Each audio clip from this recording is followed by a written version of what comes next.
Irmãos, nós temos um desafio hoje, que é estudar um pequenino livro, mas tão rico. Um livro que daria para ser exposto, quem sabe, em 5 escolas dominicais, tal a dimensão daquilo que ele alcança, as linhas de sugestão que temos, né, as informações históricas, culturais, doutrinárias que podem ser aprendidas, tendo em vista o pequeno livro de Ruth. E eu peço a você que abra sua Bíblia neste pequenino livro da Palavra de Deus. É um livro histórico, Josué, Juízes, então Ruth.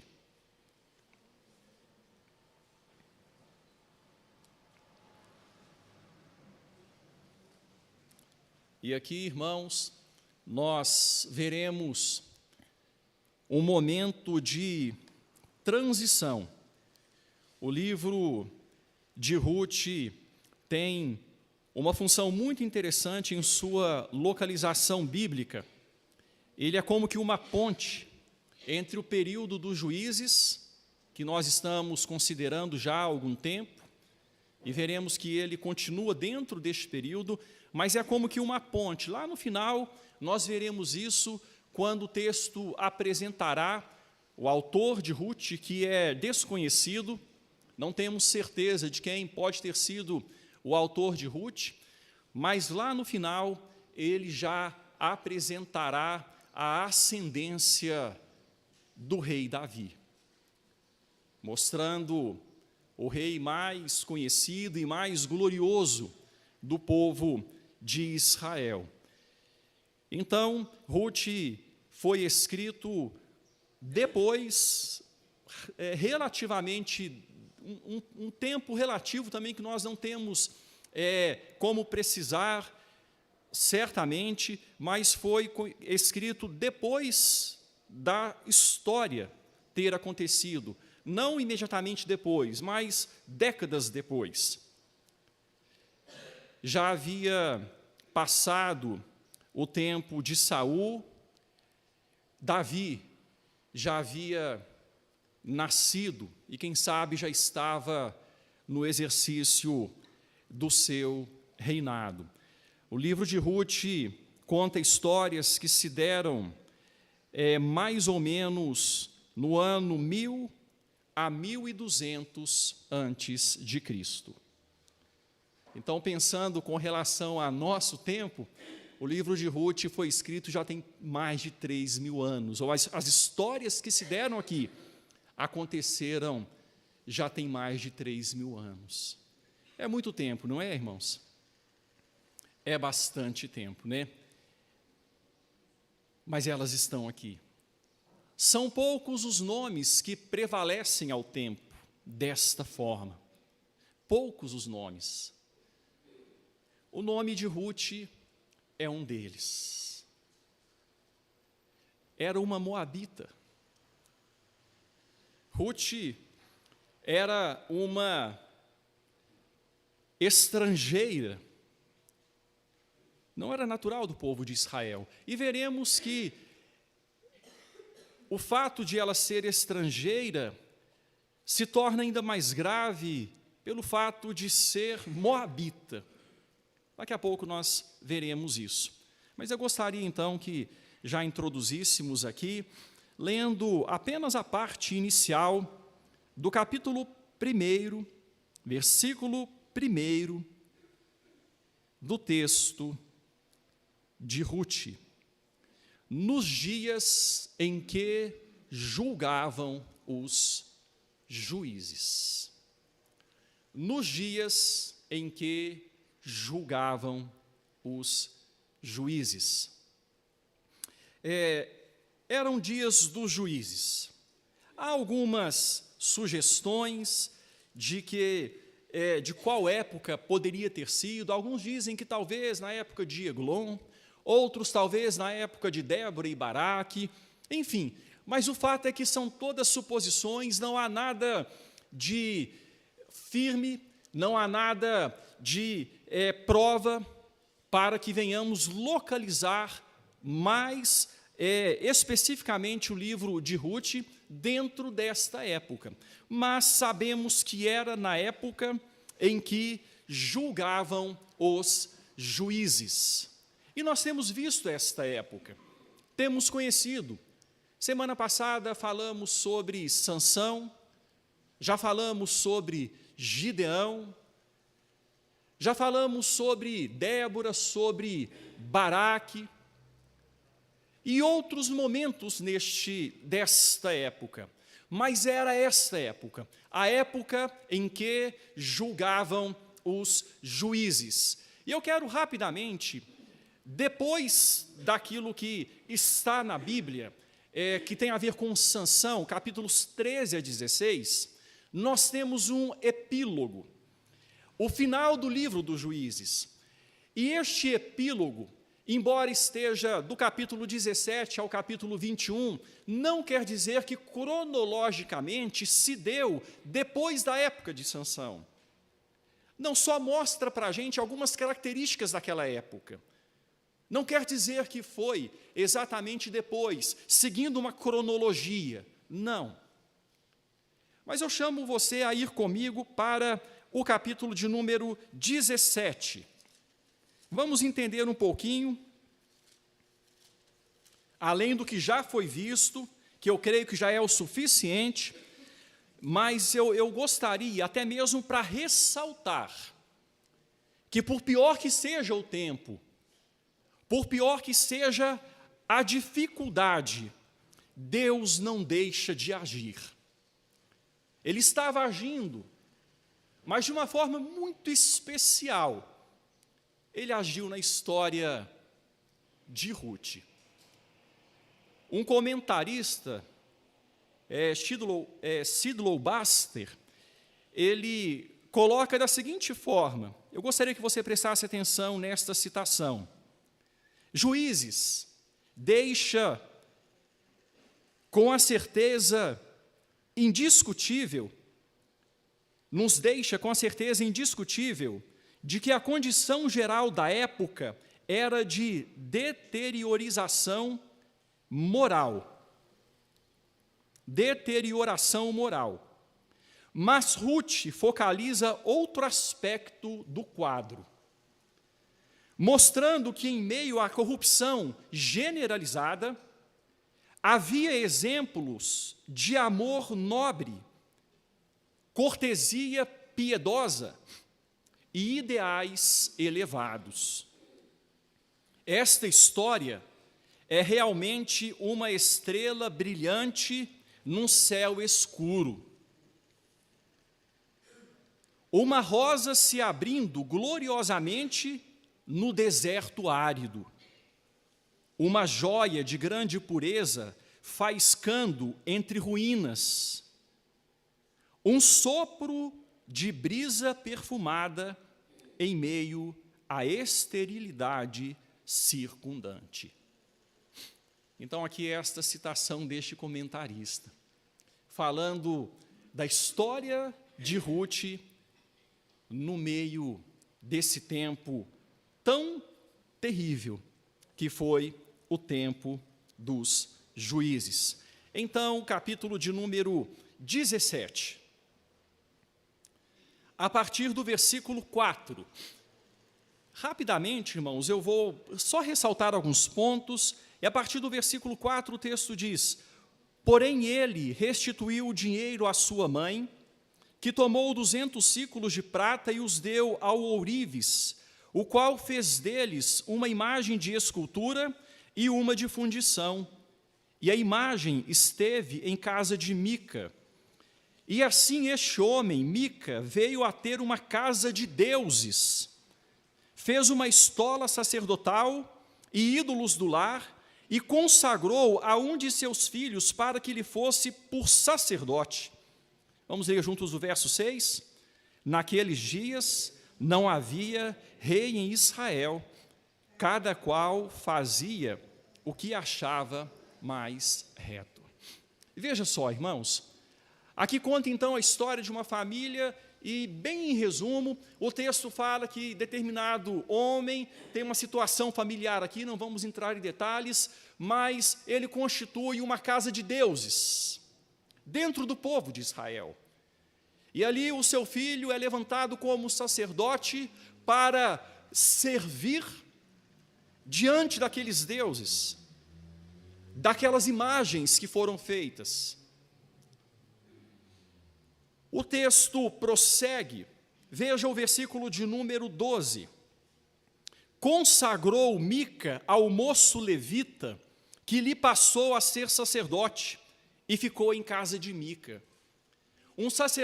Aconteceu de um sacerdote passar por ali, e Mica ofereceu ao sacerdote o serviço, apresentou-lhe uma proposta. Se você ficar na minha casa, eu vou te sustentar com vestes, com alimento, vou te dar por ano determinado valor, e você vai ser então sacerdote. Aí, eu de fato, poderei dizer que eu terei o favor de Deus, porque terei um levita na minha casa, ministrando diante dos meus deuses. E esses deuses eram usados para invocar o Senhor. Mas está tudo errado, não está, irmãos? Está tudo errado. Deus nunca pediu que fosse assim, na verdade, proibiu que fosse assim. O texto bíblico diz, não terás outros deuses diante de mim, não farás para ti imagem de escultura, nem mesmo para que através delas vocês me cultuem. Mas naquele tempo o povo estava desnorteado. E ali então, ele aproveitou a ocasião, pegou o levita. Percebam que o povo não abria mão de sua religiosidade. Em todos os momentos nós vamos perceber que o povo ainda era religioso, ainda considerava o fato de ser povo escolhido de Deus, descendente de Abraão, mas cada um fazia do seu jeito. Aí então o levita foi escolhido e Mica ficou feliz da vida. Aí a gente vai para o versículo de número 13. O texto diz assim, né? Então disse Mica, agora sei que o Senhor me fará bem. Está vendo, irmãos? Agora sei que o Senhor me fará bem. E esse Senhor aqui é Yahvé. É o Deus da aliança. Só que eles estavam servindo ao Deus da aliança de forma contrária ao que o próprio Deus da aliança havia dito. Agora sei que o Senhor me fará bem, porquanto tenho um levita por sacerdote. Veja só. Vocês acham que acontece assim nos nossos dias também? As pessoas querem servir a Deus, mas muitos querem servir do seu jeito e acham que estão agradando a Deus. E isso, de forma alguma, é um serviço agradável ao Senhor. O culto ao Senhor tem que ser como revelado nas Escrituras. Boa intenção, sinceridade, fazer o que acha reto, por si só, aos seus próprios olhos, não é o suficiente para Deus. Então estava acontecendo assim, estava rolando lá então, Mica feliz da vida, mas veja só como que a deterioração estava tão terrível naqueles dias, tão terrível. A gente vai para o capítulo 18, e começa com a forma como nós vimos no capítulo 17. Olha o começo do capítulo 18. Vamos ler juntos? Naqueles dias não havia rei em Israel. Não havia. Não havia direção. E sem direção o povo se perde. Não havia alguém que comandava, e acima de tudo, como já ressaltamos aqui algumas vezes, eles não se rendiam à soberania de Deus, do Rei eterno, invisível, mas real. Naqueles dias em que não havia rei, em Israel. Vejam o versículo de número 5. Agora vai falar sobre a tribo de Dan, que saiu para procurar um lugar para ficar. Eles estavam sem lugar, na verdade, não porque herança não havia sido concedida a Dan, herança caiu por sorte para todas as tribos, só que o povo falhou em desapossar os cananeus, de forma geral, os habitantes daquela terra. Aí o versículo 5 do capítulo 18 diz: então lhe disseram, consulta a Deus para que saibamos se prosperará o caminho que levamos. Os danitas, querendo um lugar onde ficarem, chegaram até aquela região, em Efraim, onde vivia Mica. E eles souberam que havia um levita ali, que atendia, através do qual eles poderiam consultar a Deus. O levita que estava na casa de Mica, que havia sido contratado por Mica. E os danitas chegaram e consultaram ali aquele levita se eles deveriam prosseguir. O levita, então, disse para eles, os orientou, falou que eles poderiam ir, que Deus estaria com eles e tal. Chegamos no versículo de número 14. Os 5 homens que foram espiar a terra de Laís disseram a seus irmãos, sabeis vós que naquelas casas há uma estola sacerdotal e ídolos do lar e uma imagem de escultura e uma de fundição. E uma de fundição? Está perguntando. Vede, pois, o que haveis de fazer. Então os danitas, foram depois, após os espias, e aqueles 5 espias disseram, olha, tem uma casa lá, onde há um levita, há ídolos do lar, uma imagem de escultura, uma imagem de fundição. Olhem só a oportunidade, vejam o que é que vocês vão fazer. Olha a partir do versículo de número 18. A partir do versículo 18, o 19 e o 20. Vamos ler juntos? Entrando eles, pois, na casa de Mica, e tomando a imagem de escultura, a estola sacerdotal, os ídolos do lar e a imagem de fundição, disse-lhes o sacerdote, que estais fazendo? Eles lhe disseram, cala-te e põe a mão na boca, e vem conosco, e sê-nos por pai e sacerdote. Ser-te-á melhor seres sacerdote da casa de um só homem, do que seres sacerdote de uma tribo e de uma família em Israel? Então se alegrou o coração do sacerdote, tomou a estola sacerdotal, os ídolos do lar, a imagem de escultura e entrou no meio do povo. Irmãos, vocês estão percebendo aqui que valores bíblicos, valores que têm a ver com o caráter de Deus, passavam longe. Aqueles danitas chegaram lá, a tribo de Dan, um dos filhos de Jacó, de Israel, chegaram lá, consultaram um levita e tal, aí aqueles 5 sugestionaram alguma coisa, olha, tem um levita ali.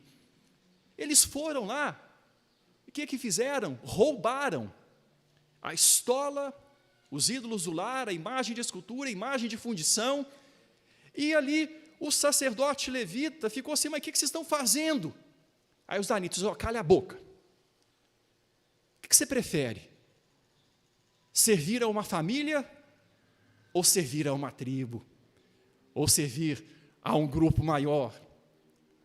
Aí, o que aconteceu com aquele sacerdote, com aquele levita? Ficou todo envaidecido, não foi? Ficou todo envaidecido. Opa, então vamos lá. Cadê o compromisso dele com Mica que o havia contratado? A fidelidade àquele com quem ele havia assumido um compromisso. Olha só, gente, olha como que as coisas estavam acontecendo. Eu estou ressaltando isso só para ver que era uma época que não havia valores. E tudo isso aqui tinha por trás um contexto religioso. Ele estava sendo chamado, ou sendo roubado, mas depois se agradou, porque ele teria mais, vamos dizer assim, ele sairia de uma congregaçãozinha, iria para uma mega igreja. Aí ele ficou todo vaidoso. Ele estava sendo levado para ser o pastor daquele povo. E ficou todo feliz. Mas vejam as circunstâncias. Vocês estão percebendo a situação? No tempo dos juízes, até as coisas de Deus eram tratadas de forma vergonhosa. Aí veja só, vamos aqui finalizar esse ponto. Olha aqui a partir, nós lemos até o versículo 20, né? Agora veja só os versículos 24 e 26, eu vou ler rapidinho aqui. O texto diz: respondeu-lhes, Mica agora, tentando resolver a questão, foi atrás, juntou umas pessoas, correu atrás dos danitas, foi atrás deles, e Mica respondeu àquele povo: os deuses que eu fiz, me tomastes, e também um sacerdote, e vos fostes, que mais me resta? Como, pois, me perguntais, o que tens? Porém os filhos de Dan lhe disseram: não nos faça ouvir a tua voz, para que porventura homens de ânimo amargoso não se lancem sobre ti, e tu percas a tua vida, e a vida da tua casa. Cala a boca, meu filho, fica quieto. Fica na sua, não se meta conosco, porque você vai correr o risco de morrer. Assim, versículo 26, prosseguiram seu caminho os filhos de Dan, e Mica, vendo que eram mais fortes do que ele, voltou-se e tornou para a sua casa. Pronto. Aí acabou a história aqui de Mica, ele voltou, viu que não daria certo, foi silenciado por aqueles homens.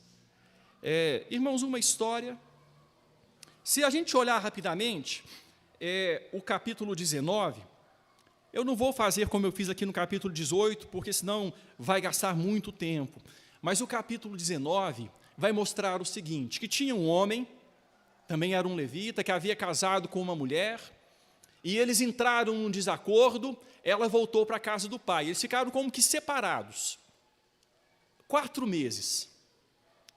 Aí depois aquele levita parou para pensar, refletiu, eu vou voltar, eu vou buscar minha esposa. E chegou lá na casa do sogro, buscou a esposa, falou o coração dela, eles se reconciliaram. Eles resolveram as suas pendências, resolveram os seus problemas, se reconciliaram. Ficaram um tempo lá na casa do sogro e foram voltar para a região deles, lá para a terra de onde eles eram. E eles estavam em deslocamento, passando pela terra dos jebuseus. O dia estava acabando. Aí houve a cogitação, foi cogitada a ideia de eles ficarem ali na terra dos jebuseus. Mas o levita disse o seguinte: não, eu não vou passar a noite em terra pagã, em terra de estrangeiros. Vamos andar mais um pouco e chegar até Gibeá, na tribo de Benjamim. Aí então eles andaram mais um pouco, estenderam um pouco mais a viagem, chegaram já à noite em Gibeá e pararam numa praça, e ali ficaram. Irmãos, chegou um senhor do trabalho, passou pela praça, viu aquela família acampada ali na praça, perguntou: por que vocês estão aí na praça? Nós chegamos aqui, vindo de viagem, ninguém nos recebeu em casa, embora nós tenhamos mantimento para os animais, mantimento para nós, então a gente está aqui na praça até agora. Aí aquele senhor disse: não, vão para a minha casa, eu vou acolher vocês, eu vou acolher vocês. E ele então acolheu aquele levita, a sua concubina, os animais. Não demorou muito, os homens daquela cidade, Gibeá, de Benjamim, ele não quis ficar na terra dos jebuseus, não quis ficar na terra de pagãos, foi então para uma das tribos de Israel. Os homens daquela cidade bateram à porta. Alguém se lembra o que eles queriam, os homens daquela cidade? Alguém se lembra?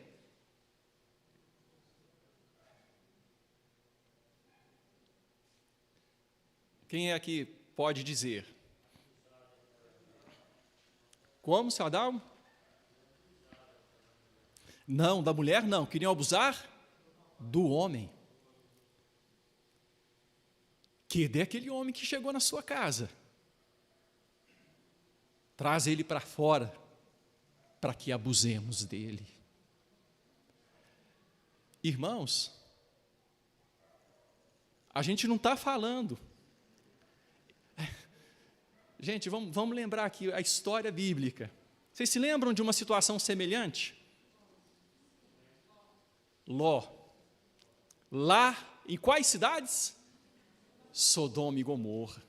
Aquelas cidades foram destruídas por causa da perversidade do povo. Os anjos de Deus estavam hospedados na casa de Ló. Aí os homens da terra vieram, traz esses homens aí para que nós abusemos deles. Aquelas cidades foram destruídas, caiu fogo do céu e consumiu todo mundo. Agora, gente, não era Sodoma e Gomorra. Era em Gibeá de Benjamim. Aquele homem não quis ficar numa terra pagã, na terra dos jebuseus. Ele quis ir para a segurança de um irmão de sangue. E os homens daquela cidade quiseram abusar daquele homem.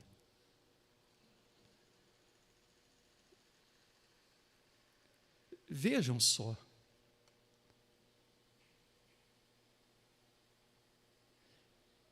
Irmãos, é o povo de Deus. Foi nesse tempo que se deu a história de Ruth. Mas vejam só o que acontece quando se afasta da vontade de Deus, se afasta da revelação de Deus. Aquele homem conseguiu preservar o levita e falou, não façam isso, ele está sob a proteção do meu lar. Mas, por fim, resumindo a história, aquela concubina, a esposa daquele homem foi dada, ela foi abusada sexualmente até morrer. De manhã, ela estava caída, ele a chamou e ela não respondeu. Imagina um sentimento no coração daquele homem. Um homem que, de certa forma, tinha uma honra por ser do povo de Deus e quis estar no meio do povo de Deus. Não vou ficar em terra pagã. E foi, então, para a terra de Benjamim. E ali agora aquela mulher morta. O que é que aquele homem fez com aquela mulher, irmãos?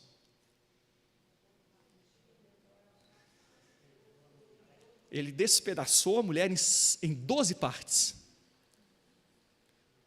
Pegou lá um instrumento de cortar e cortou a mulher em 12 e enviou para cada uma das tribos de Israel. Vejam o que é que aconteceu. Irmãos, isso aqui é coisa para chocar qualquer um dos apresentadores desses jornais sensacionalistas dos nossos dias, não é? Não é? Esses jornais sensacionalistas que pegam uma história e ficam falando 1 hora daquela mesma história, isso aqui daria para falar 1 semana. Corta a mulher em 12 e manda para cada uma das tribos de Israel. Aí o povo de Israel ali manifesta uma certa honra, junta representantes de todas as tribos, fala, o que a gente vai fazer? E eles se unem e dizem o seguinte, vamos lá e vamos fazer a justiça. Chegaram lá em Gibeá e disseram assim, olha, nós queremos os homens que fizeram isso com essa mulher. Qual foi a resposta da liderança da tribo de Gibeá e da tribo de Benjamim? O que é que eles falaram? Nós não vamos entregá-los. Se vocês quiserem, vocês vão ter que pegar. A gente vai entrar em guerra. Nós não vamos entregá-los. Irmãos, isso tudo estava acontecendo naquele tempo, no meio do povo de Deus. Tudo isso estava acontecendo. Deixa eu adiantar aqui rapidamente para a gente chegar no final desse ponto aqui.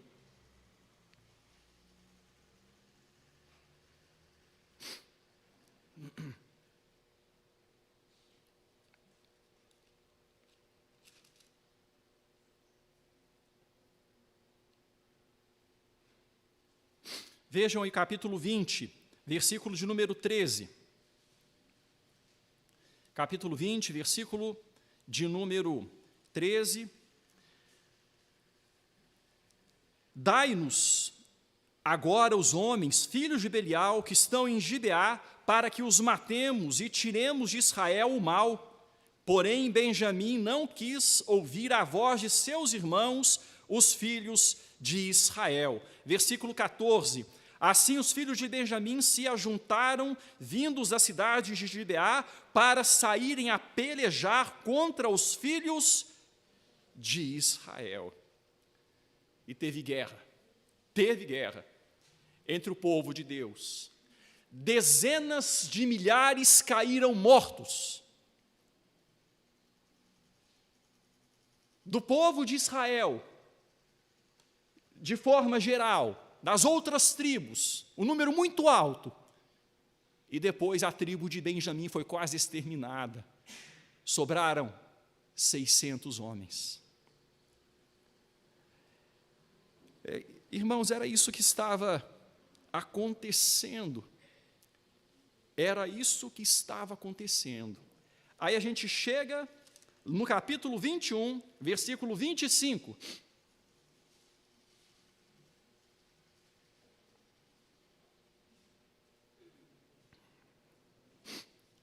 Vamos ler juntos? Naqueles dias não havia rei em Israel, cada um fazia o que achava mais reto. Era esse o tempo dos juízes.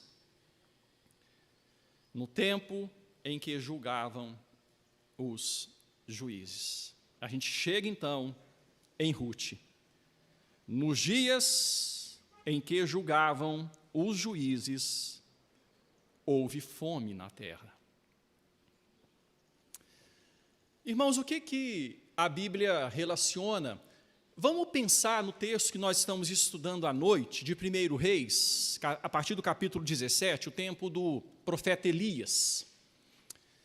Foi um tempo de fome também, não foi? Tempo de fome. Pessoas estavam morrendo de fome. Os animais estavam morrendo de fome. Obed sustentou profetas que de outra forma seriam mortos por Jezabel. O rei Acabe queria comida para salvar os animais. Tinha gente morrendo de fome. A fome em Reis fica muito clara. Veio como o que da parte de Deus, irmãos? Como juízo, não foi? Como juízo, por causa do pecado. A fome é uma das formas de juízo. A fome, a guerra. Jeremias vai falar muito disso.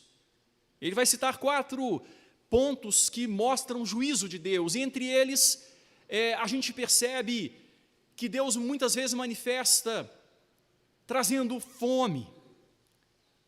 E na época dos juízes houve fome na terra, por causa do pecado, por causa da dificuldade. O povo cada vez mais distante de Deus, e Deus então visitou aquele povo com juízo. E o texto continua no versículo 1. Um homem de Belém de Judá saiu a habitar na terra de Moabe, com sua mulher e seus 2 filhos. Belém de Judá. Ficou muito popularizado o significado da palavra Belém. Alguém se lembra do significado da palavra Belém? E gostaria de compartilhar conosco? Casa de pão. O significado do termo Belém, e aqui, quando a gente pega o sentido do nome, então, faltou o pão na casa do pão. É uma frase que é muito dita, faltou por comentaristas, pregadores, faltou pão na casa do pão. Não tinha pão em Belém. Teve fome. Um homem, Elimeleque, o sentido desse nome é meu Deus é rei, ou meu Deus é meu rei. Elimeleque com sua esposa, Noemi, que significa agradável. Juntamente com os filhos, Malom e Quilion, uma família resolveu, no momento da crise, deixar a terra de Israel e ir para a terra de Moabe. Irmãos, aparentemente parece ser assim apenas um deslocamento geográfico, sem maiores implicações, mas essa informação aqui traz algo muito sério, muito sério. Moabe estava fora da terra prometida, estava do lado de lá do Mar Morto, do lado de lá do Jordão, na Transjordânia. E quando o texto nos fala que essa família resolveu deixar a terra de Israel para ir até Moabe, o texto está mostrando para nós que eles estavam abrindo mão de morar onde estava diretamente conectado às promessas do Senhor, no contexto daquele momento da história da salvação. O povo saiu, aquela família saiu de onde não deveria ter saído, ainda que os dias dos juízes fossem tais como nós vimos nos exemplos que demos do epílogo do livro dos Juízes. O que é que Elimeleque deveria ter feito com a sua família diante da situação de fome, irmãos? O que é que Elimeleque deveria ter feito?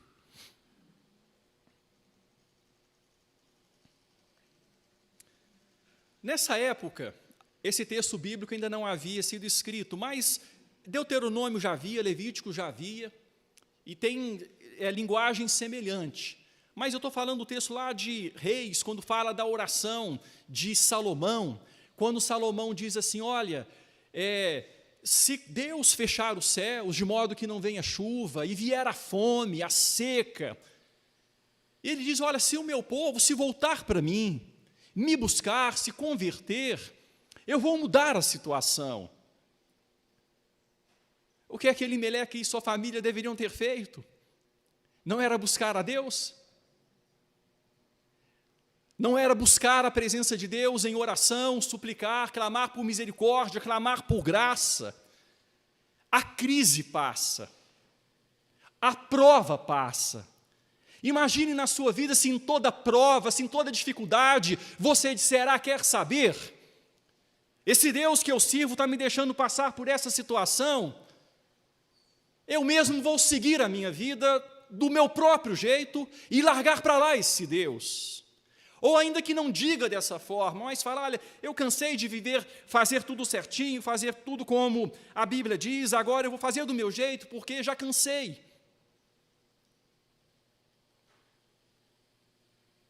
Irmãos, a prova, a luta,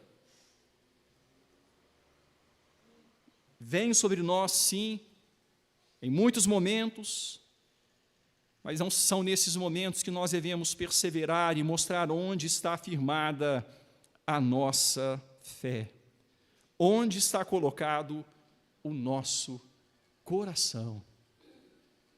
Eles foram para a terra de Moabe. Qual que é a origem do povo moabita? Quem é que lembra?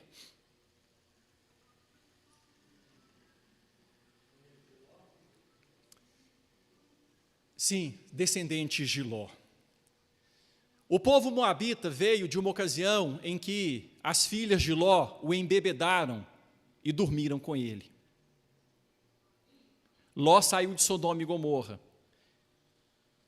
e se isolou. As filhas de Ló tomaram uma decisão: olha, nosso pai já não está novo, nós estamos aqui isoladas, vamos fazer o seguinte, vamos embebedar o nosso pai e nos deitar com ele. E dali vieram os moabitas e os amonitas.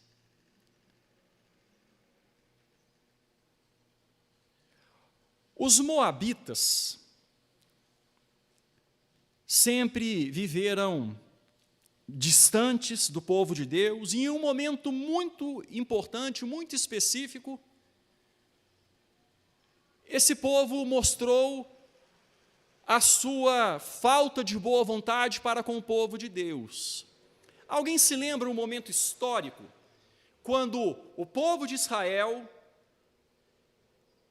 teve que lidar com o povo moabita, e o povo moabita não facilitou a situação?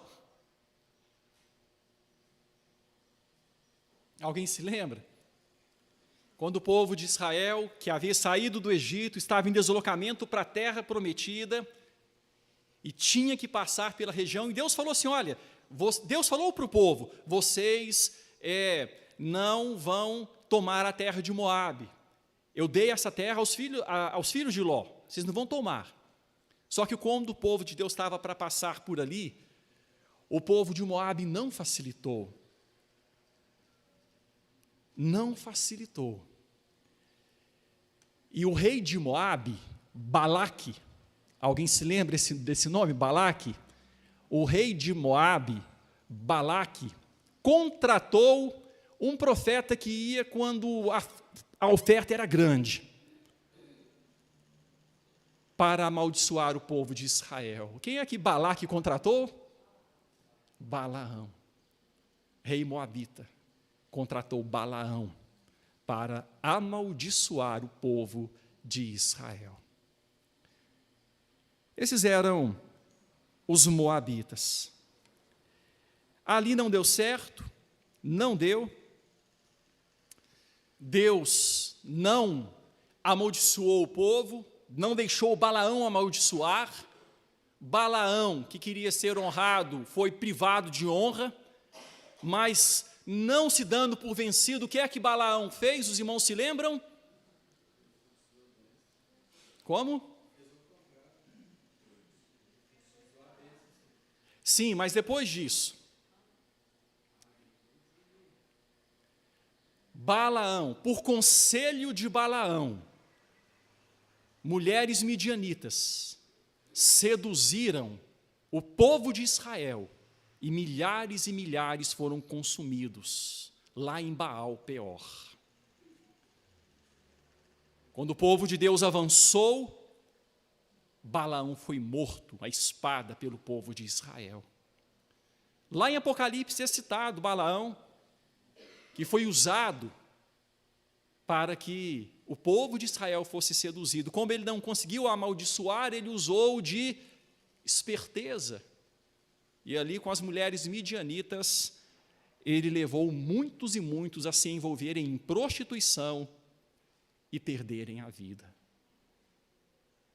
Está tudo ligado aqui, irmãos, à questão do povo de Moabe.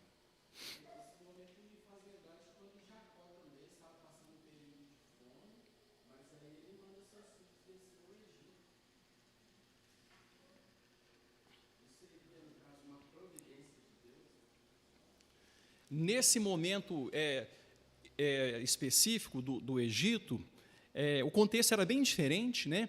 E Deus tinha um plano bem particular. Assim, o Deus da providência age até mesmo nos momentos de dificuldade. A gente vai ver isso na história de Ruth.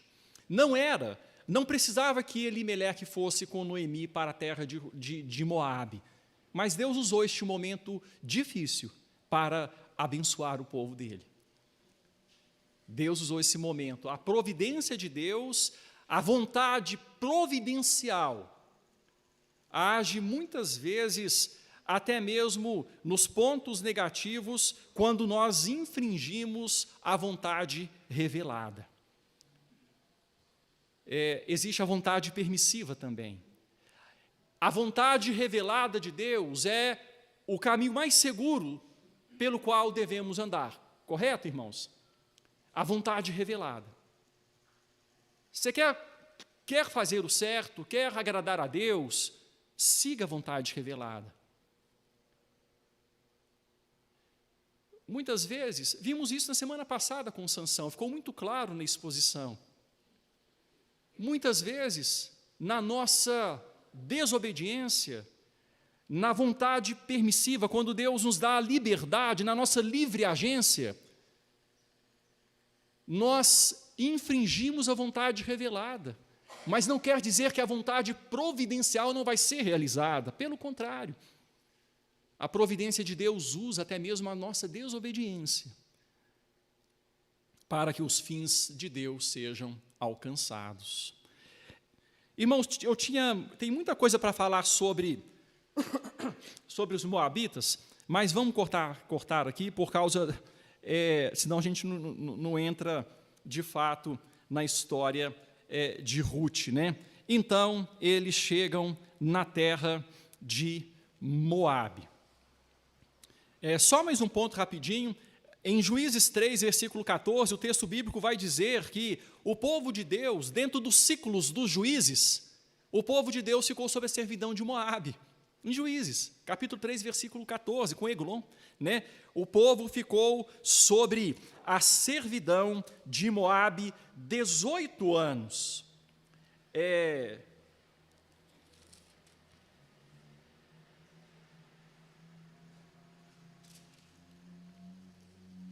Isso, os filhos de Israel serviram a Eglon, rei dos Moabitas, 18 anos. Então, teve isso também ali na época dos juízes. Mas vamos, então, prosseguir aqui. Um primeiro ponto que eu ressalto, então, dentro de Ruth 1, versículos 1 a 5, é que nós devemos nos manter firmes na presença de Deus, independentemente da situação. A arca pode ser desconfortável, mas é onde há salvação. Aqui eu estou citando a arca de Noé. A arca pode ser desconfortável, mas é onde há salvação. A terra de Israel não estava lá grandes coisas, mas era a terra da promessa. Era lá que o povo deveria se arrepender e buscar a Deus e não descer a Moabe.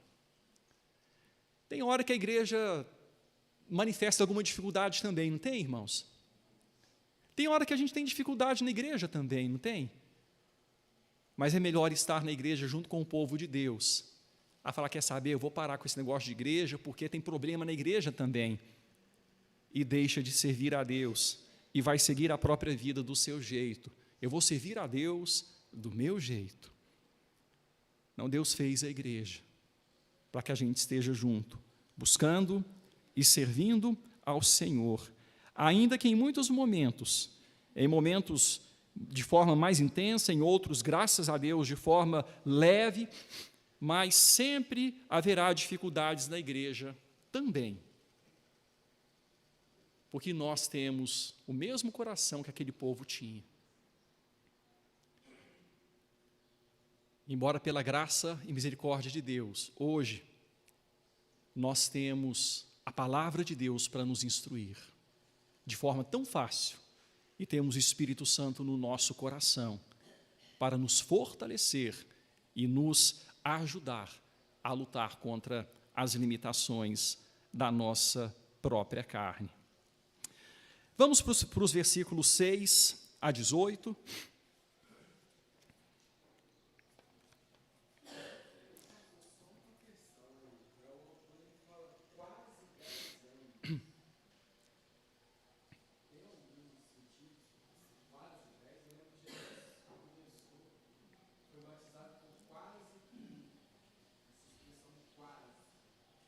Talvez, Franklin, no meu entendimento aqui, por ser um livro histórico, estar narrando fatos e apresentando informações, né, eu penso que esses quase aqui, ele quis arredondar, sabe? Aí é quase 10 anos, para arredondar, porque é livro histórico. Então, em alguns momentos, em algumas situações, a gente sabe, né, e eu, hora ou outra, ressalto isso, que os números têm uns significados mais específicos, né? Então, mas aqui, no meu ponto de vista, eu penso que foi mesmo para arredondar, porque a gente não percebe uma... O fato é que eles ficaram bastante tempo, né? Bastante tempo. Então, desceram para a terra de Moabe, Elimeleque, Noemi, Malom e Quilion. Elimeleque morreu. Ele desceu por um tempo. Os ossos dele foram sepultados em Moabe. Ele ficou para sempre em Moabe, está lá até hoje, né? Vamos pensar assim, nesse sentido, né? Os ossos dele foram sepultados em Moabe. Aí ficou Noemi com Malom e Quilion, seus filhos. E na terra moabita, Malom e Quilion se envolveram com mulheres moabitas. Irmãos, como nós já temos visto sobejamente aqui no livro de Juízes, isso foi visto na semana passada também, quando fala dos filisteus, a vontade de Deus é que o povo de Israel se envolvesse com pessoas fora do povo de Israel? Não era. Não era. Só que um pecado gera outro pecado. O Elimeleque tira o povo da terra de Israel, agora coloca os seus filhos numa situação complicada, porque eles cresceram, se tornaram rapazes, queriam casar, estavam numa terra estrangeira. O que tinha de oferta eram mulheres moabitas. E eles procuraram, então, se casaram com mulheres moabitas. Malom e Quilion. Irmãos, a situação ficou ainda mais drástica. O texto bíblico vai falar que estava viúva, agora com Malom e Quilion casados. Malom com Ruth, Quilion com Orfa. Eles se casaram ali, só que por algum motivo, o texto não fala, Malom e Quilion morreram também. Então, essa mulher que havia perdido o seu marido, agora perde os seus 2 filhos. E parece que havia sido algo assim bem pós-casamento, porque não havia netos, não havia filhos. Aí fica numa terra estrangeira, Noemi, e nessa terra estrangeira ela fica com 2 noras moabitas, sem o seu marido, sem os seus filhos. Esses 10 anos na terra de Moabe, certamente não foram bons anos, não é, irmãos? Essa temporada na terra de Moabe custou muito caro. Custou bem caro.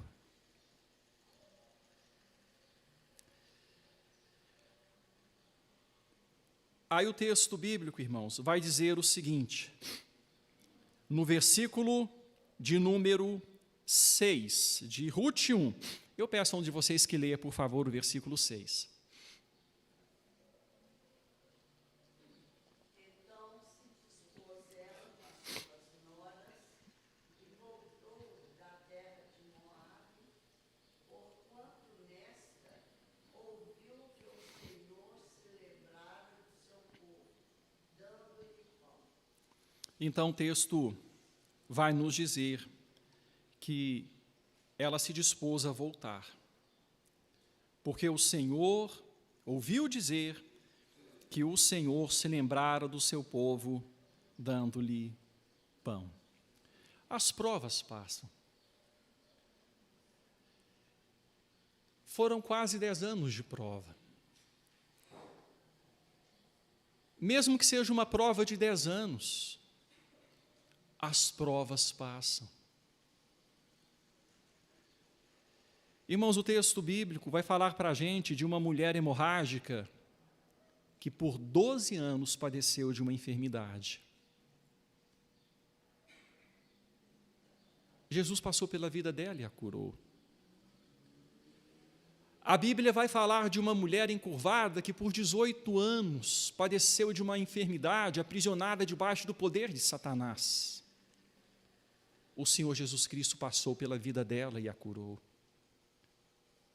A palavra vai falar de um homem coxo, possivelmente há 38 anos. É isso mesmo, não é? 38 anos? Os irmãos se lembram do texto? O Senhor Jesus passou pela vida daquele homem e mudou a história dele. Irmãos, a prova passa. Não faça besteira na época da prova, não. Não faça besteira no momento de circunstância difícil, não. Passa.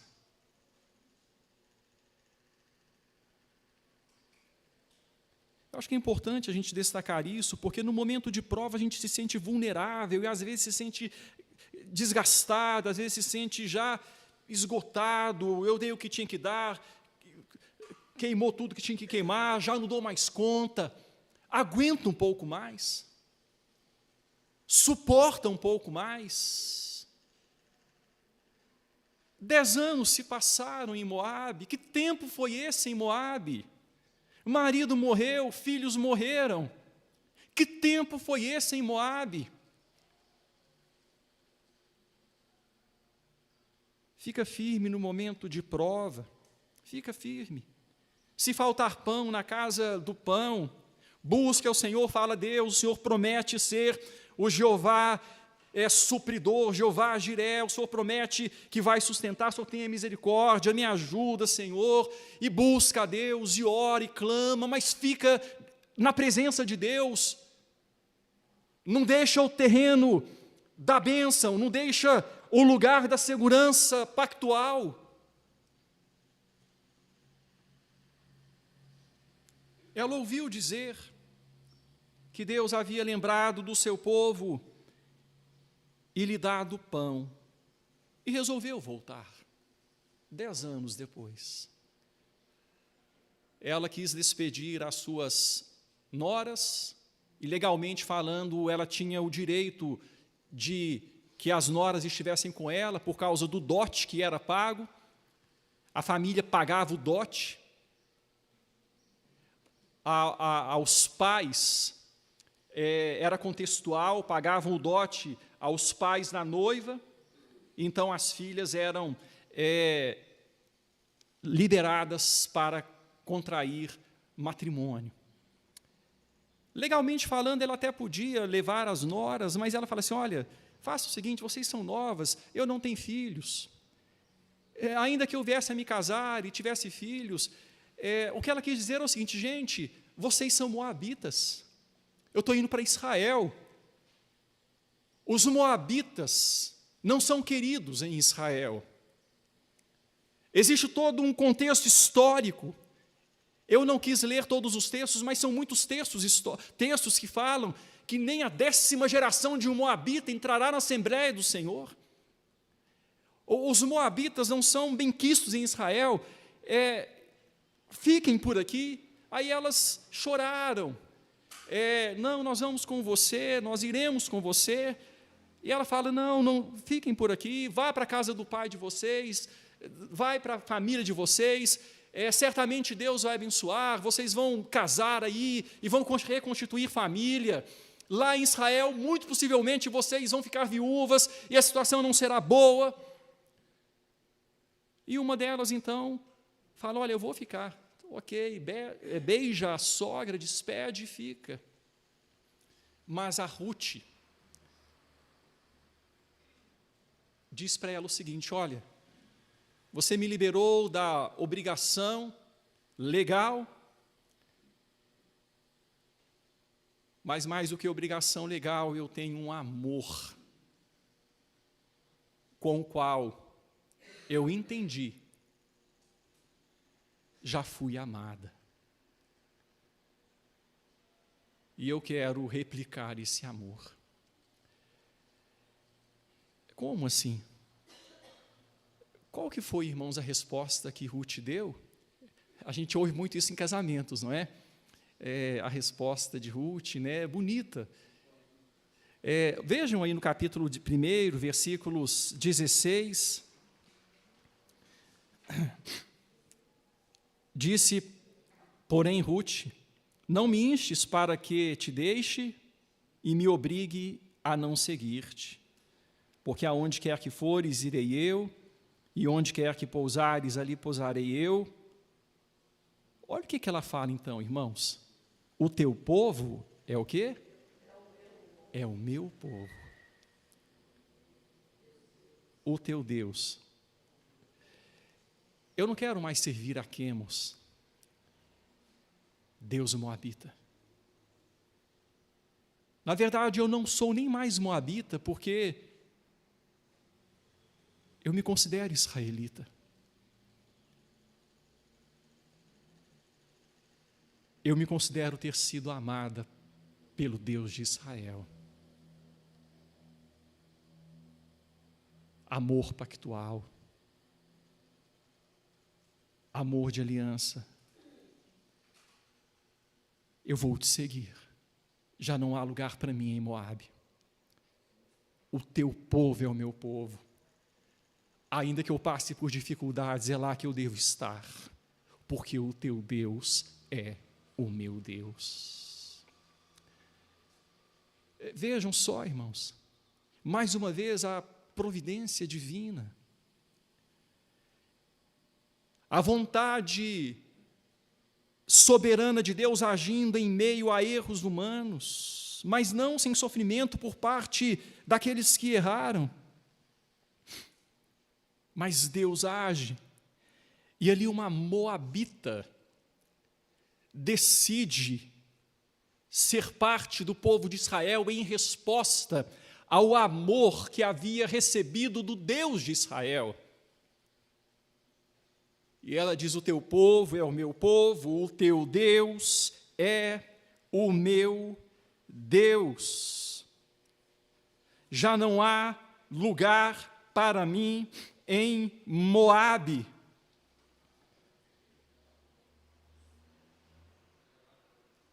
Aqui a gente termina, irmãos, o primeiro capítulo, e a gente percebe como Deus estava agindo. Como Deus estava atuando. Finalzinho vamos aqui para um terceiro momento, capítulo 1, a partir do versículo 19, até o capítulo 2, versículo de número 7, quando Noemi chega a Israel e vai para a sua terra, vai para o lugar de onde ela havia saído. As pessoas dizem: olha, não é essa Noemi? Por que será, irmãos, que houve assim essa exclamação, né, desse jeito? Não é esta Noemi? Por que será que houve essa fala dessa forma? Vocês já ficaram algum tempo sem ver alguém que você conheceu há muito, muito tempo atrás, e depois, quando você encontra com aquela pessoa, você pensa assim: poxa vida, essa pessoa está diferente, né? Tempo passou, ela envelheceu, e deve estar pensando mesmo de mim, né? Se fosse só unilateral, mas acaba que é dos dois lados, né? Poxa, eu estou vendo aquela pessoa, eu lembro dela jovem, está diferente, envelheceu. E eu também envelheci, né? Normalmente a gente envelhece, mas tempos de luta, de sofrimento, envelhecem a gente muito mais rapidamente, não envelhece? Eu já ouvi pessoas dizendo assim: olha, nesse ano eu envelheci uns 10 anos, de tanta dor, de tanto sofrimento. as pessoas veem ali Noemi e dizem, olha, não é essa Noemi? Aí ela fala, não, não me chamem Noemi, me chamem Mara, porque grande amargura me tem dado o Todo-Poderoso.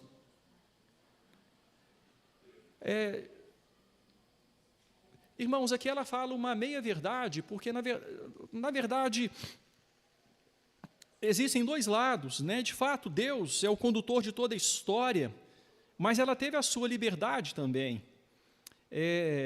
A gente tem que ter cuidado para não colocar todo o peso dentro ou nas mãos de Deus, porque as nossas ações geram consequências. E ela diz, Deus, o Todo-Poderoso, me tem dado grande amargura, ditosa a partir, porém o Senhor me fez voltar. Por que vocês me chamam Noemi? O Todo-Poderoso manifestou contra mim, me tem afligido. E ela voltou para a terra de Israel. Vejam, irmãos, o versículo de número 13 do capítulo 1. Rapidamente, versículo 13, parte final. Veja o que Noemi diz, porque por vossa causa a mim me amarga o ter o Senhor descarregado contra mim a sua mão. Então, Noemi fala uma parte da história,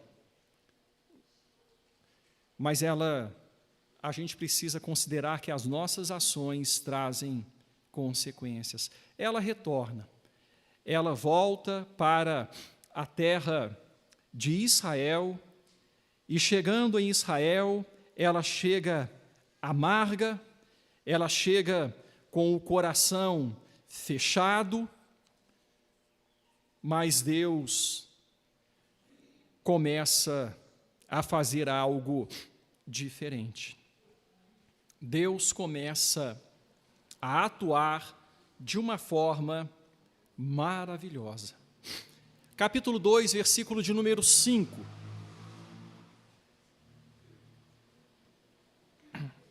Capítulo 2, versículo de número 5. Vamos fazer juntos, irmãos, a leitura deste versículo.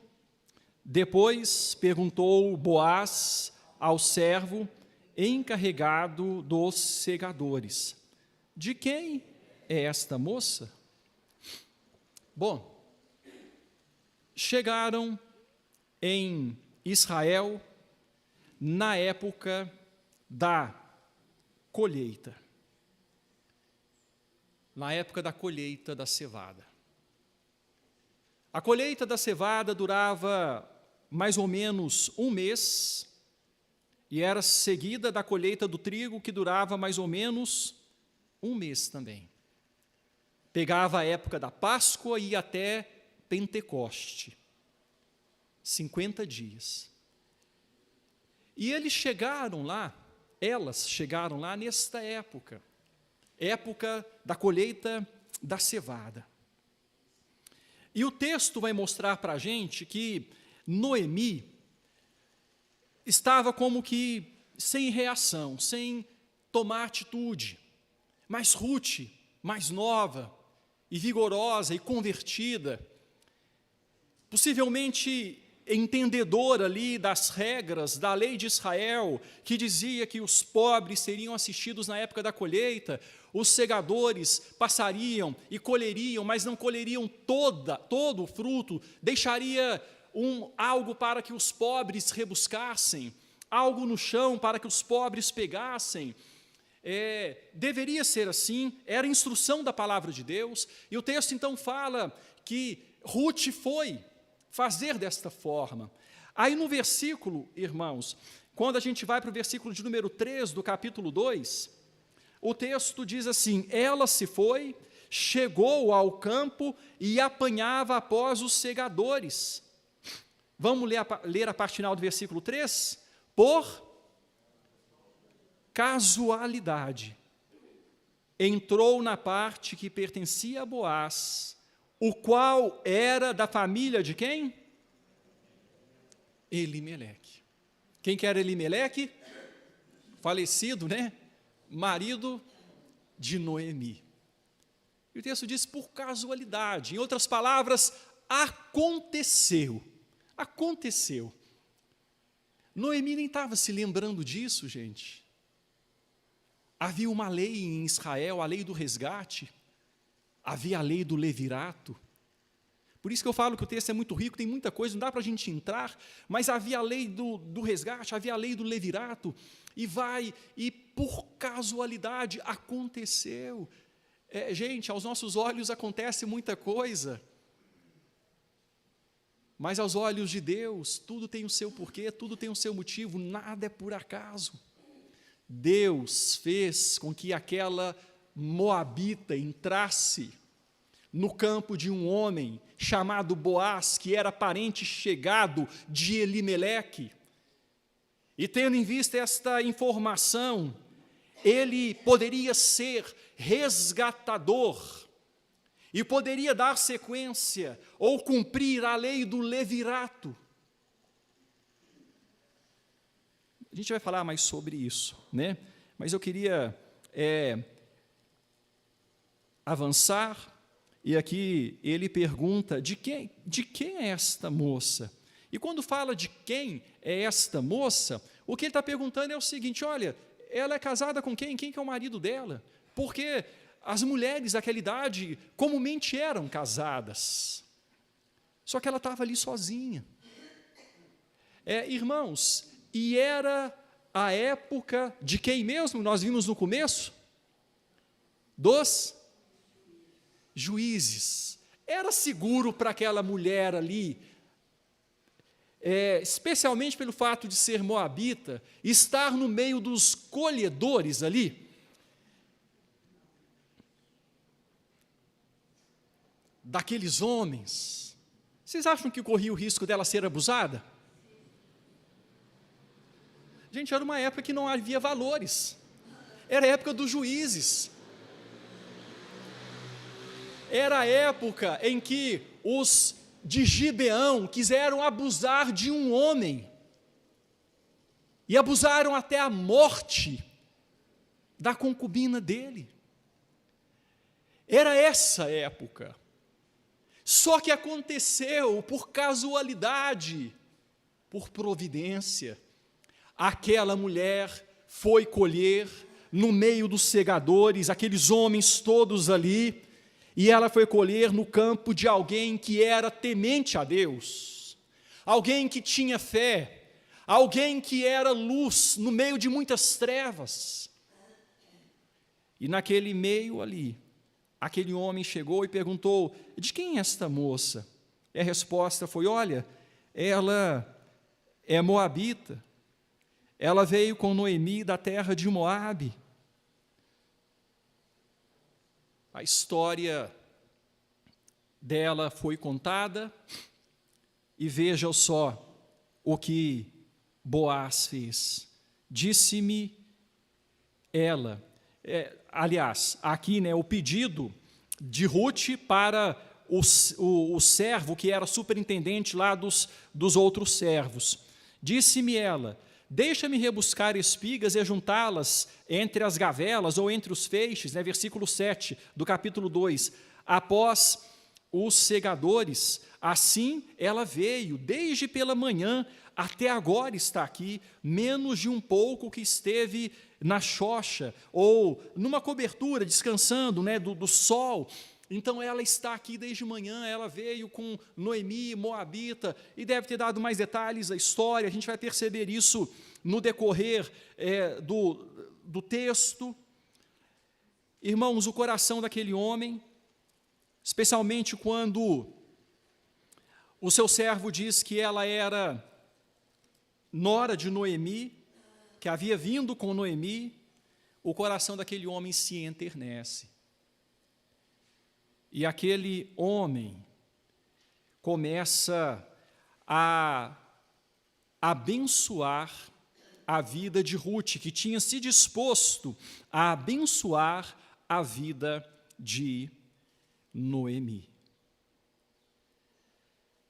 Boaz se dispõe a abençoar Ruth, que havia se disposto a abençoar a vida de Noemi. E ali, então, ele fala a Ruth benignamente, ele chama a Ruth, ele conversa com ela, e ela fala, fique tranquila. Veja o versículo 9. O versículo de número 9 diz assim, estarás atenta ao campo que cegarem, e irás após elas. Não dei ordem aos servos que te não toquem. Ele cogita essa possibilidade, né? Poderia haver ali servos que iriam querer abusar de Ruth. Eu dei ordem aos servos que não te toquem. Quando tiveres sede, vai às vasilhas e bebe do que teus servos tiraram. Aí, versículo de número 10. Então ela, inclinando-se rosto em terra, lhe disse, como é que me favoreces e fazes caso de mim, sendo eu estrangeira? Respondeu Boaz e lhe disse, bem me contaram tudo quanto fizeste a tua sogra, depois da morte do teu marido, e como deixaste a teu pai e tua mãe, e a terra onde nasceste, e vieste para um povo que dantes não conhecias. Versículo 12 é maravilhoso, irmãos. Vamos ler juntos? O Senhor retribua o teu feito, e seja cumprida a tua recompensa do Senhor, Deus de Israel, sob cujas asas vieste buscar refúgio. Olha o que Boaz fala. O Senhor te retribua. Dele vem a tua recompensa pelo teu feito. O Senhor, debaixo de quem? Debaixo das asas de quem você veio buscar refúgio.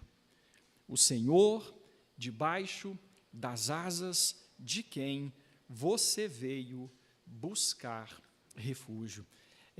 Então, irmãos, aqui, Boaz reconhece que Ruth havia se convertido e que viera buscar refúgio debaixo das asas do Senhor.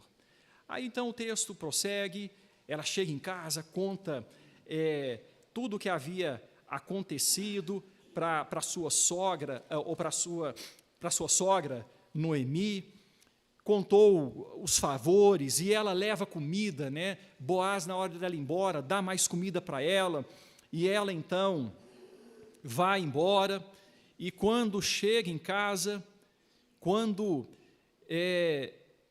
chega diante de Noemi, ela conta tudo o que havia acontecido. Aí no versículo 20, veja só o que diz o versículo de número 20 do capítulo 2. Então Noemi disse à sua nora, vamos ler juntos? Bendito seja ele do Senhor, que ainda não tem deixado a sua benevolência para com os vivos, nem para com os mortos. Disse-lhe mais Noemi, esse homem é nosso parente chegado e um dentre os nossos resgatadores. Irmãos, aconteceu de abrir uma luz, assim, de acender uma luz na cabeça de Noemi, e aquela que estava se dirigindo a Deus como aquele que havia descarregado a mão sobre ela, aquele que havia amargurado a vida dela, como que ela abre um sorriso espiritual, e ela louva a Deus. Deus começa a tratar do coração, e ela diz, bendito seja o Senhor. Ela louva a Deus aqui. E ela então diz, a misericórdia dele não tem deixado de se manifestar, nem para comigo, nem para com aqueles que morreram, no sentido do resgate do nome. Porque este homem, onde você esteve, é parente chegado, é um entre os nossos resgatadores. Aí Ruth fala, olha, ele me disse que eu devo ficar com ele, que ele vai cuidar de mim, que ele vai me proteger, que eu posso cegar aqui com ele. Aí Noemi então disse, bom será, minha filha, que saias com as servas dele, para que no outro campo não te molestem. Algo que acontecia. Assim passou ela a companhia das servas de Boaz para colher, até que a cega da cevada e do trigo se acabou, e ficou com a sogra. Então, a cega da cevada, 1 mês, a cega do trigo, 1 mês, 2 meses, as cegas passaram, aquela mulher todo dia ali, cegando, trabalhando, Boaz observando, o caráter, a seriedade. Irmãos, acabou a cega. Estava no finalmente, era um momento de festa, era um momento quando eles iriam finalizar ali, né, com uma festa, agradecendo a Deus. E Noemi tem uma ideia. Qual que é a ideia de Noemi, irmãos? A sogra de Ruth. Quem é que pode contar em poucas palavras?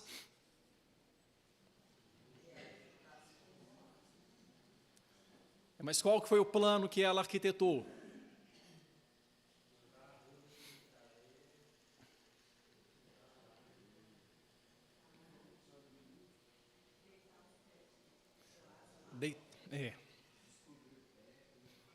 Descobrir o pé. Gente, estava no final. 2 meses arredondando aí de convivência. Aí, Noemi fala assim para Ruth, olha, minha filha, eu não hei de buscar um lar para você, para que você seja feliz, hoje vai ter festa, hoje é tempo de se alegrar com o fim da colheita, e tem todo um esquema, tem a festa, depois os homens se deitam ali mesmo e dormem, é um momento de muito trabalho para finalizar. Eu vou te dar aqui uma orientação. Ela devia se banhar, se vestir com um vestido bonito, passar o perfume, se preparar e ir para a festa. E depois, né, de todo o preparo, ela manifestando assim a sua feminilidade, os seus atrativos, né? Porque uma coisa é a pessoa ir ficar o dia inteiro no sol, trabalhando, a veste, né? Outra coisa é você ver a pessoa produzida, não é, gente? É diferente. Então, aí Noemi fala assim, se produza, Ruth, se produza. Se produza direitinho e você vai participar desse momento de celebração. Ao final do momento, você vai perceber onde Boaz vai se deitar e você vai atrás dele. Deixa ele dormir. Quando ele dormir, você vai chegar de mansinho, vai descobrir os pés dele e vai se deitar. E fica ali parada. Irmãos, ali, Noemi estava dando uma orientação para que Ruth, em outras palavras, pedisse Boaz em casamento. Ruth deveria pedir Boaz em casamento. Era essa a instrução. O descobrir dos pés é porque a noite esfriava. Você consegue dormir com o pé frio?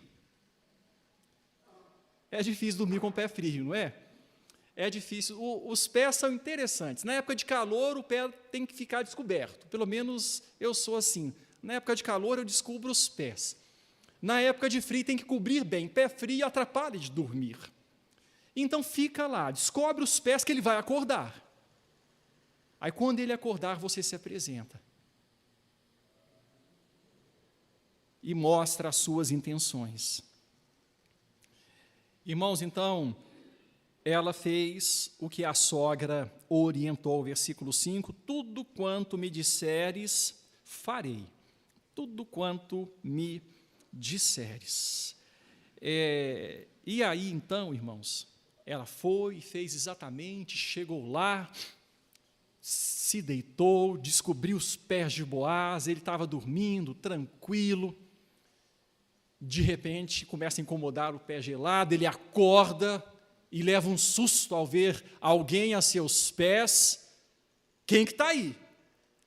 Quem que está aí?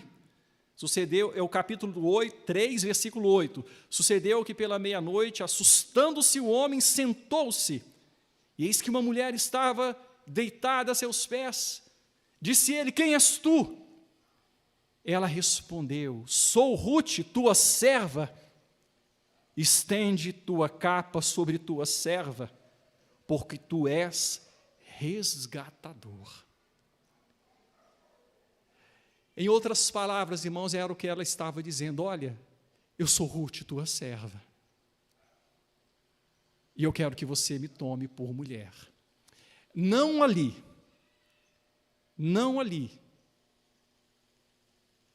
não teve nada feito fora de hora, nada feito de forma passional, não. Ela propôs algo para Boaz, de que ele a resgatasse. E tinha toda uma situação por trás, toda uma situação deveria acontecer. Irmãos, 2 meses se passaram. Boaz, no meu ponto de vista, eu acho que Boaz começou a admirar o caráter de Rute. Convivendo ali diariamente, vendo aquela mulher, o amor daquela mulher, a dedicação daquela mulher, Boaz começou a admirar o caráter de Rute. Aquilo que ela era, a seriedade dela, a perseverança dela. Será que nessa noite festiva, Boaz admirou alguma coisa a mais, além do caráter? Não sei, eu acho que sim, né, irmãos? Não sei, Rute estava bonita. Rute ali estava produzida, arrumadinha, bem vestida. E talvez o Boaz deve ter olhado, poxa vida, essa mulher, além de ser tão, assim, ter tantas virtudes, é uma mulher bonita. E o fato, irmãos, é que chega então, ele topa. Ele topa. Ele fala assim, olha, e ele a elogia, não acontece nada. Ele fala para ela, olha, pode deixar que eu vou fazer o que precisa ser feito. Eu vou fazer o que precisa ser feito. Irmãos, e para a gente assim chegar ao final, ele faz o que de fato precisava ser feito, muito honrado, muito honesto. Ele não se antecipa a nada, não. Além de não acontecer nada entre ele e Rute ali, tão honrado e cheio de brio ele era, que ele vai para a porta da cidade, porque ele sabia que havia um resgatador, que era mais próximo da família que ele, e pela linha dos resgatadores, o outro tinha a preeminência, a preferência, e ele vai então até a porta da cidade, e ali ele encontra com este outro resgatador, e o chama para uma conversa, chama testemunhas, e expõe a situação. Olha, sabe, o campo que era de Elimeleque, pois é, esse campo está para resgate, e eu tenho intenção de resgatar o campo, só que antes de mim você está na fila, você tem a preferência. Se você não resgatá-lo, eu vou resgatar. Aí aquele homem, então, chamado aqui de fulano, não o apresenta com nome, aquele homem fala assim, não, eu vou resgatar o campo. Aí, então, Boaz apresenta a continuidade da história. Quando você resgatar esse campo, você não vai simplesmente tomá-lo da mão de Noemi, que já está mais velhinha, né, e sem filhos. Se ela morrer, fosse só ela morreria e você ficaria com a terra para você. Você teria um investimento agora, mas você ficaria com a terra toda para você. Só que você não vai resgatar apenas a mão de Noemi, porque ela tem uma nora, viúva de seu filho, Malom, que mora com ela. Você vai ter que suscitar herdeiro para o filho dela. Aí, você vai ter que pegar Ruth como esposa, gerar um filho, e esse filho será tido como filho de Malom. E ele será o herdeiro da terra. Aí aquele homem que queria apenas ver o seu negócio prosperando, diz o seguinte, olha, pode resgatar, porque eu não vou resgatar não, senão vai atrapalhar os meus negócios. Irmãos, então, o caminho estava aberto, e Boaz resgata aquele campo, assume Ruth como mulher, que dá à luz a um filho, que se chama Obed,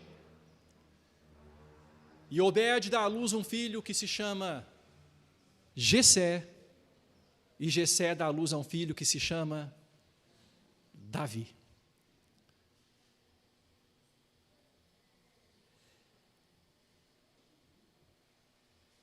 Aqui a transição entre os momentos do tempo dos juízes para a monarquia em Israel. Mas eu quero, irmãos, como? É filho de Tamar.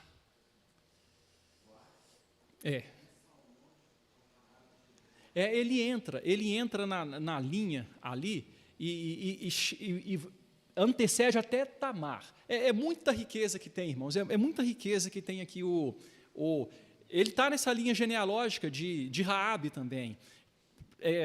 Tamar passa por Raabe. Agora, o fato interessante é que ele entra numa linha genealógica de onde virá quem, irmãos? O Senhor Jesus Cristo. Tudo o que estava acontecendo ali, a soberania de Deus estava em ação, e Deus estava manifestando os seus planos eternos. Eu gostaria, irmãos, de encerrar pedindo aos irmãos para irem para Mateus capítulo 1.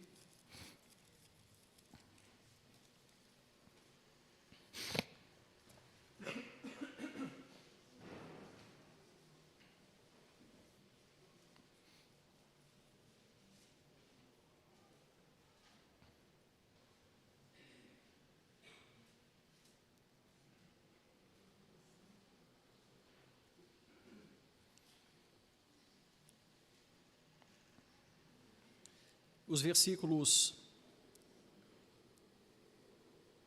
1 até o versículo de número 4, o texto diz: livro da genealogia de Jesus Cristo, filho de Davi, filho de Abraão. Abraão gerou a Isaque, Isaque a Jacó, Jacó a Judá e a seus irmãos. Judá gerou de Tamar, Também aqui tem uma história longa. A Pérez e a Zera. Pérez gerou a Esrom, Esrom a Arão, Arão gerou a Aminadab a Naasson, Naasson a Salmão, Salmão gerou de Raabe a Boaz. Este, de Rute, gerou a Obed, e Obed gerou a Jessé. Irmãos, então, dentro da linha genealógica da ascendência do Senhor Jesus Cristo, a gente vê esta mulher que se converteu ao amor de Deus e se entregou. E enquanto ela buscava o reino de Deus, Deus preparou para ela todas as outras coisas: família, tranquilidade, casou-se com um homem honrado e, acima de tudo, ela foi parte da linha genealógica do Senhor Jesus. E a palavra final para a gente, então, encerrar o estudo nesta manhã. Nós podemos deduzir de tudo isso uma belíssima coerência de ensino de tipos relativos a Cristo e à igreja. Quando a gente olha, irmãos, essa história de Rute e a gente para em Boaz, a gente vê em Boaz um resgatador, um tipo de Cristo. E ao agir como resgatador, Boaz precisava manifestar 3 qualificações indispensáveis, 3 principais qualificações indispensáveis que ele deveria ter. E as 3 são as seguintes: o direito de resgatar, ele precisava ter o direito de resgatar, ser da família, ele precisava ter o poder para resgatar, a condição, a capacidade, e ele precisava ter a vontade de resgatar. Ele precisava querer, ele precisava ter o desejo. E quando nós olhamos para o Senhor Jesus Cristo, o nosso resgatador, aquele que mudou a nossa vida, nós que antes não éramos povo, nos tornamos povo de Deus. O Senhor Jesus Cristo, para ser o nosso resgatador, precisava ter o direito de nos resgatar. Ele precisava ser da família, ele precisava ser nosso parente chegado. E o que é que o Senhor Jesus Cristo fez? Ele deixou a sua glória e se tornou um de nós. Ele se tornou o nosso irmão em humanidade. E ele fez isso porque ele queria ser o nosso resgatador. Ele tinha o poder para nos resgatar. Como Filho de Deus, que nasceu sem pecado, conforme Adão, antes de pecar, ele pôde resistir a toda e qualquer tentação até o fim, e no fim pôde morrer vida pura, como sacrifício aceito diante de Deus, pelos nossos pecados. Ele tinha o poder, pleno Deus e pleno homem. Como homem, nosso parente, como Deus, ele viveu vida santa até o final, ou ele teve a força para viver ali aquela vida santa, resistindo a toda tentação, até o final, para poder nos resgatar. E ele, por fim, ele teve a vontade de nos resgatar. Ele quis vir, ele se apresentou. Em troca da alegria que lhe estava proposta, ele suportou a cruz, não fazendo caso da ignomínia. Ele veio. Irmãos, a gente percebe, como já temos visto nessas histórias do Antigo Testamento, mais do que histórias, às vezes tristes e difíceis, às vezes inspiradoras como esta, nós temos visto mais do que isso, temos visto que o Antigo Testamento revela o Salvador e a salvação, revela o plano eterno de Deus, de em Cristo Jesus resgatar para si uma família que levará o seu nome. De outra forma, nós não teríamos herança. Agora nós temos herança. Somos herdeiros de Deus e co-herdeiros com Cristo Jesus. Irmãos, este é o livro de Ruth. Muitos pontos, nós passamos panoramicamente, alguns nós nem consideramos, para dar sequência ao nosso plano de estudo. Mas para a gente encerrar, eu gostaria de saber se algum irmão tem alguma dúvida, gostaria de fazer alguma pergunta.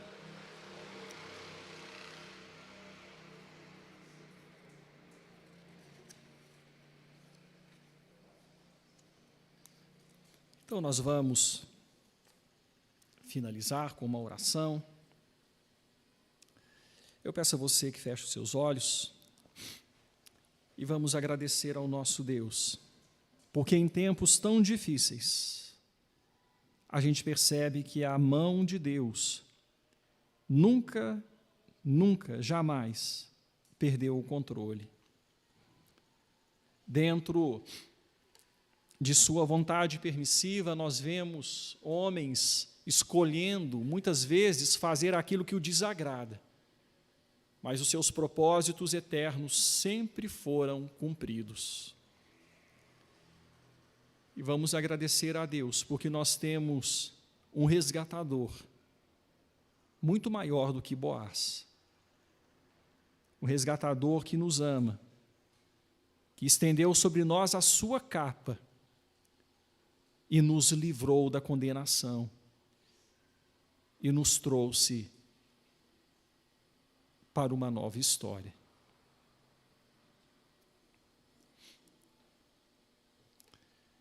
Senhor, nós lhe agradecemos, Pai, porque a sua palavra nos revela, Deus, em toda a sua extensão, a grandeza do seu amor. Lhe agradecemos pela história de Ruth, ó Deus, tão rica, tão maravilhosa. Mas lhe agradecemos porque esta história é parte de uma história ainda mais rica e ainda mais maravilhosa.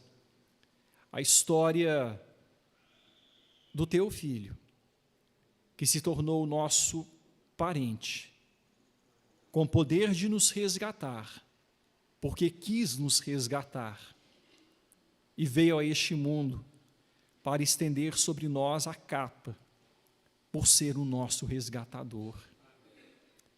Obrigado por esta bênção tão maravilhosa, Senhor. Obrigado porque em Jesus, aquilo que poderia ser trágico, se tornou encantador. Aquilo que poderia ser uma desgraça se tornou uma bênção. E nós podemos dizer que hoje somos parte da família do Senhor. Nós temos uma família, temos uma herança e temos um nome. Obrigado, Senhor, e que essas verdades possam produzir fruto na nossa vida, para a tua glória e louvor. E que através, ó Deus, dessa verdade na nossa vida, outros, a semelhança da própria Ruth, que foi atraída para o teu povo, outros possam ser atraídos também e se renderem ao mesmo Deus que nós servimos. Nós lhe agradecemos, ó Pai, pedimos que o Senhor nos leve em paz, nos dê um dia pleno, feliz, abençoado na presença do Senhor. E queremos, permitindo o Senhor à noite, mais uma vez, estarmos reunidos para cultuá-lo, exaltá-lo e declarar que o amamos, porque o Senhor nos amou primeiro. Em nome de Jesus. Amém.